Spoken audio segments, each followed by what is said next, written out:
కాశీలోని కాలభైరవ ఆలయం ఉంది. కాశీ అనేది శివుని నగరం. ఆ కాశీలో భయానికి కూడా భయం పుట్టించే దేవుడు ఉన్నాడు. ఆయన పేరే కాలభైరవుడు.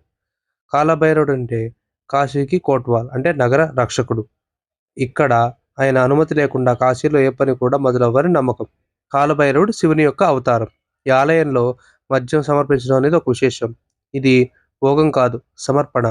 భక్తుల విశ్వాస ప్రకారం కాలభైరవుడు దర్శిస్తే శత్రు భయం తొలగుతుంది. న్యాయ సమస్యలు సర్దుకుంటాయి. అకాల మరణ భయం తగ్గుతుంది. కాశీలో జీవించినా మరణించిన కాలభైరవుడి అనుగ్రహం అవసరమే. కాలభైరవుడు చెప్తున్నాడు, కాలానికి కూడా నేనే అధిపతిని.